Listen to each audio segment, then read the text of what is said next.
So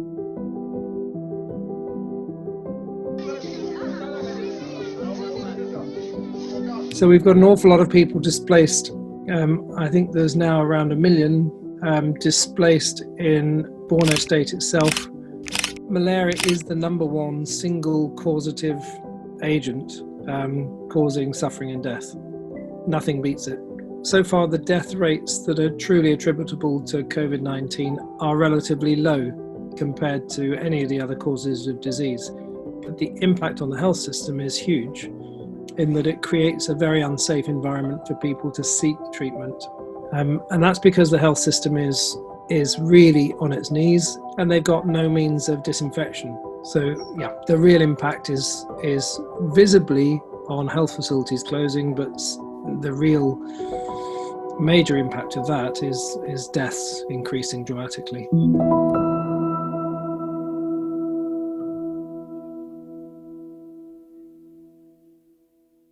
In the early weeks of the pandemic, there is this general fear globally about getting infected.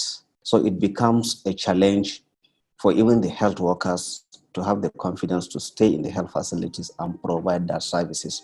So gradually, we have to come up with strategies to ensure disinfection of all surfaces in the clinic, how they triage patients, especially patients coming with likely symptoms of COVID.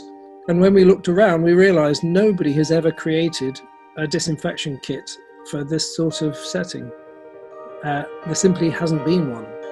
So we started a discussion with SC Johnson and to see if we could generate the first of a kind, readily made, high quality disinfection tools assembled in a way that would be adequate to keep a health facility sterile. And we formulated that into a kit.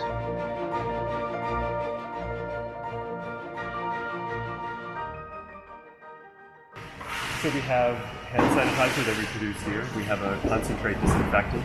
We have disinfecting wipes. We have bar soap.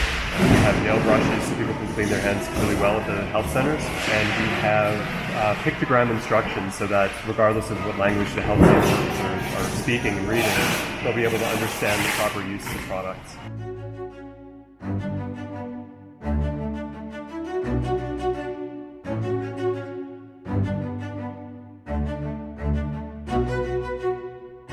We think that with the current scale of conflict and contraction, by reaching 100 and keeping them open for a minimum of 4 months to 5 months, we'll get through the worst of the COVID outbreak setting. We'll keep the best part of half the health facilities fully functional, and we think that that goes an awful long way to meeting the needs of almost 2 million people. So it's a unique partnership. But as soon as we started discussing together in this setting, everybody realized this is common sense. It's a no-brainer. So without it, more people will die of malaria. With it, more people will continue to be able to access healthcare, diagnosis and treatment, and will survive.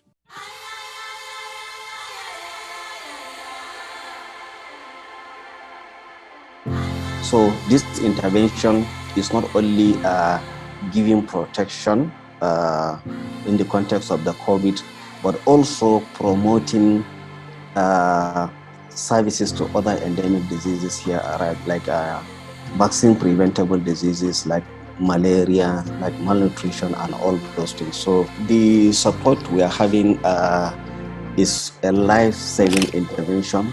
So I thank you very much for all the support that we got, we are getting. Thank you very much.